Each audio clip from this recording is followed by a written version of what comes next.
Am I the jerk for giving up my baby without my ex's consent after he abandoned us when he found out I was pregnant and left us without a father?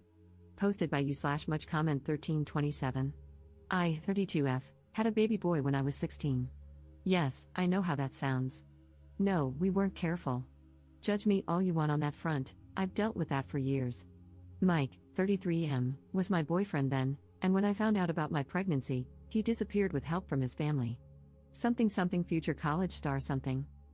My parents were always blunt. What happened next was my choice. After a lot of thinking and deciding that termination just wasn't for me, I respect that right. I'm not here to debate it, it was just not for me. I chose to give up the baby for adoption. My parents knew a super sweet couple who were looking to adopt. We met, and I just knew they were the right people. This turned from a teen mistake into almost a surrogacy. I started homeschooling to finish my education and to get some rest. The adoptive parents were with me for everything and even paid for most of the medical costs. The adoptive mother was a teacher, so she helped me with my schoolwork and prepared me for college. They were present for the birth, and I refused to hold the baby. Instead, his actual mother did. And it was just right. I've stayed in the baby's life in a distant role as a special aunt. Well, he's no longer a baby, and he knows who I am, but his mom is the same woman who raised him, and I continue to be his special aunt. The only change is that now he knows who to call if he ever needs a kidney. His sense of humor is like mine, go figure. We talk maybe once in a blue moon, which, in all honesty, is for the best. He's happy, and I don't regret giving him up so he could have a happy life. For my part, I married 6 years ago. My husband, Aaron, 44M, was divorced on good terms with Bella, 40F. They have 2 children together, a boy who is 16 and a girl who is 19. Aaron made it clear from the start that his kids' approval was important and that Bella would always be part of his life. Not as a spouse, but as a friend and the mother of his children. I also told both Bella and him about my teen pregnancy. As for the kids, my stepdaughter and I get along well. She's obviously closer to her mother, but she still does girls' days with me every so often. It's more like a friendship, though. My stepson is incredibly close to me. He calls me his other mom and always asks me to be present for important events. We bonded when his childhood dog passed away, as my cat died around the same time. As for Bella and me, we're best friends. I know people have complicated relationships with their partner's exes, but we always show respect to each other. I never tried to take her place. I know Aaron and she shared something special long before I was in the picture. That's their history. And I am a stepmom, not a mom. Her place in the kids' lives is not up for competition. The reason for this background is that the whole mess with Mike started when I took my stepson to a medical appointment. It wasn't serious, though he did have to be put under anesthesia. Aaron and Bella both couldn't get the day off. They tried, but their jobs are on call, and they can't easily take time off. So I went on my own to be my stepson's support. I didn't recognize Mike as one of the doctors. His first and last names are incredibly common, and it had been years. Not to mention, my priority was being there for my stepson, everything else was secondary. After my stepson was done, he was a bit out of it, as expected. I was setting him up in the car and making sure he was comfortable when Mike came over. He told me he had been thinking about me and our son for so long and that he was glad our boy was okay. It really took me a few minutes for my brain to process what was going on, and he kept rambling about apologies and how he wasn't ready to be a father. Blah blah blah. Eventually, I just sighed and loudly said, "This is not the baby I was pregnant with." I gave him up for adoption after I gave birth. I am a stepmother. My loopy stepson chimed in with, "Other mom." I had to hold back a smirk, to be honest. Mike was stunned by that, which gave me time to catch him up on the important details. I gave up the baby, he knows what happened and why I gave him up. I married a man with 2 children, I am happy, and I don't want Mike in my life. And no, I won't give him contact information for the adoptive family. He is 16 years too late. That was the end of it, and I got into my car to take my stepson home to rest. Since then, Mike found me on social media and has been spreading a sob story about me denying him the chance to be a father. According to him, I was a poor mother who threw away her child to raise someone else's kids. Apparently, I'm the she-devil. Most of our former classmates who saw the post reminded him that he left me. Some of his high school friends even pointed out that he laughed about leaving me pregnant. I didn't know that part. A few of his relatives have reached out to bash me for taking away Mike's chance to be a father, claiming that it makes me a poor Christian. I'm not. I'm Jewish, to begin with. A few friends told me it was a beach move to give the baby up without telling Mike. I don't personally think I was in the wrong, but just in case, I decided to leave the judgment to the internet masses. So, Reddit, am I the jerk here? Relevant comments. Commenter. One thing, knowing nothing about how this works, I assume you were able to get Mike's parental rights terminated given that he left. If not, I wonder if it makes sense to give the adoptive family a heads up that he's coming out of the woodwork. Ops response. It wasn't done with his consent. He was MIA. When the adoption process began, we tried to reach out, but his family wouldn't even have a conversation. The judge involved tried to have the courts contact him, but he didn't respond either. Eventually, the abandonment time frame was met, and his rights were terminated for abandonment. Mine were willingly terminated since I presented myself as an unfit mother. Commenter 2. Mike was one of the doctors for your stepson's surgery? Ops response. He wasn't one of our doctors, just a doctor in the hospital. I spent about 2 hours in the waiting room, so I suspect he recognized me. His name was on a plaque with all the doctors' names, and I didn't even put 2 and 2 together. I should have, I was just stressed and not really thinking. Commenter 3. Not the jerk, tell him that if he and his friends don't leave you alone, you'll report him to the medical board. Also, maybe ask your son if he wants Mike's contact info, but warn his parents that he's bad news. It's your birth son's choice, not yours. Ops response. The adoptive parents and my biological child have a phone number to contact Mike's parents if they ever want to. I have no say in whether they do or not. I just won't give Mike any information about them. Commenter 4.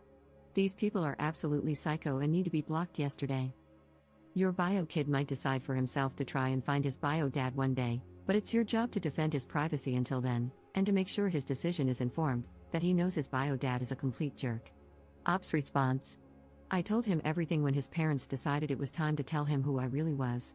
I didn't make Mike into a villain, just said he left after I told him I was pregnant and never reached out. He's been clear that while I am his biological mother and Mike is his biological father, he doesn't see either of us as parents. I am his aunt, and Mike is a stranger. Update 17 days later. This is probably the one and only update I'll be doing. I'm going to start with the important matter. A lot of people were worried about my biological kid, what he wanted when it came to Mike. Well, I got his permission to post this. He spoke to Mike once, a few days after I told him where he could find Mike. I won't share all the details, only the final decision. There won't be any more contact between them. The kid doesn't want a second dad, and Mike wasn't willing to be in his life unless he had the position of dad. So he's going no contact with Mike. There was more to it, but it's very personal, and I feel it's not my place to share. The kid and I will continue to have a relationship as aunt and nephew. And he knows that whatever he needs medically, I'll always be first in line to give blood, a kidney, etc. For those wondering why Mike is so big on contacting the kid, I found out a few details via his friends. Mike can have more kids, he just hasn't had a stable relationship in years. Which I can believe, since I finally had enough and decided to accept going to have coffee with him to get some things squared away. My husband came, of course, but he sat at another table to let me deal with it. I asked him to. The conversation was a dumpster fire, to be honest. Mike brought me flowers and chocolate-covered strawberries, my old favorites. He treated it all like some date. I nipped that in the bud immediately. I introduced my husband and told him we were very much in love and happy, so I don't appreciate any attempts at unwanted romance. Once we sat down, he started by telling me what I already knew, that he had failed relationships. That he felt no woman could meet his standards for a wife and mother to his children since he already saw me as that. He claimed he felt guilty for choosing college over me and our baby. He was well aware of the court dates regarding custody and that I was trying to put the baby up for adoption. When he saw me taking care of my stepson, he thought I had chickened out of giving the baby away. Seeing me be all caring with our baby boy made him think about how great it would be if the three of us could be a family, and maybe have a bigger family down the road. He had the gall to ask me if I would consider divorcing my husband and trying to fight for custody of our son. I have to admit, I laughed in his face. I was probably overly cruel, but I had years of stress, heartache, and judgmental encounters to drop on him. I told him all I saw in him was a coward who, instead of staying to make adult decisions, decided to run with the help of mommy and daddy. That any love I had for him died the day I had to push out a whole human being, and instead of knowing I had his support, there was a big empty spot where the dad was supposed to be. That I almost ruined my life, had to throw away prom, senior pictures, and even graduation, because I was far too pregnant to party, appear in the yearbook, or walk on stage to get my diploma. He got to party and enjoy life while I had to fight tooth and nail for an inch of respect, yet we both had unprotected intimacy. After I calmed down, I simply told him I had a happy life with a man who loves me. Great stepkids who are the greatest gift. A best friend who lets me be a stepmom to her children. A nephew whom I adore and who, despite our history as biological mother and child, Still loves me as his special aunt rather than hating me. My family is perfect because he's not part of it, and I have no intention of living in his fantasy. And I can't wait to get pregnant with my husband's child to add to that perfection. I also told him to leave our biological kid alone. He has made his choice, and it's up to him if he ever reaches out to Mike. I also let him know I would be making a formal complaint to his hospital for his harassment. Good thing my husband took screenshots, because by the time we got home, Mike had deleted all his posts. A lot of his former friends reposted screenshots making fun of him. The silver lining in all of this is that I have reconnected with my high school classmates, and to be honest, they are great people. Seems Mike is in the handful who stayed stuck in their school hype mindset. It's been about 3 days, and no sign of Mike. My husband did get the biggest ego boost when he overheard me going off on Mike and has been insufferable, in a good way. So there's mostly good news. Hopefully, one of these days, we'll get even more good news since we're actually excited about the idea of having a baby together. Relevant comments. Commenter. So, you are aware of the practices of adoption and the fact that biological fathers have no rights? You are aware that even if the biological dad is standing right there saying, "Give me the child," he has no right to keep the child unless the biological mother agrees or the biological father goes to court and fights it before the adoption papers are signed. Anyone who engages in adoption practices without giving both biological parents the opportunity to object is wrong, full stop. He is a jerk for different reasons, but she fully admits she put the kid up for adoption without his input. That makes her wrong. You're right, I do have a giant chip on my shoulder because adoption is human trafficking and is unethical and wrong. It is a permanent and irreversible legal procedure that the person most affected has no ability to consent to or object to. The entire adoption industry is based on lies and coercion and, statistically, is not actually better for the child.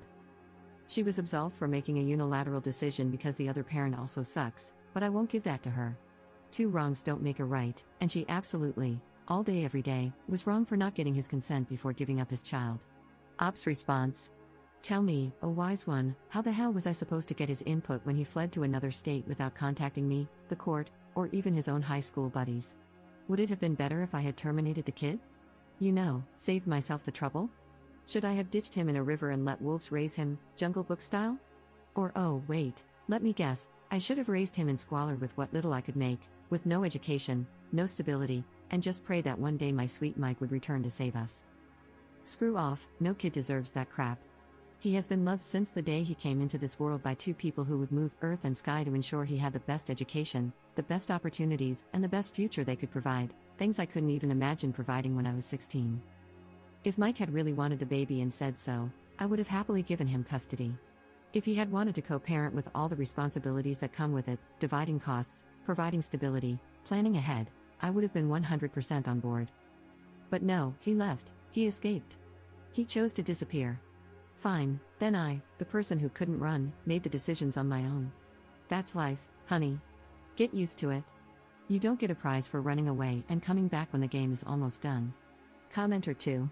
Call the burn center because there's a 3rd-degree burn coming in. And the person you replied to deserved it.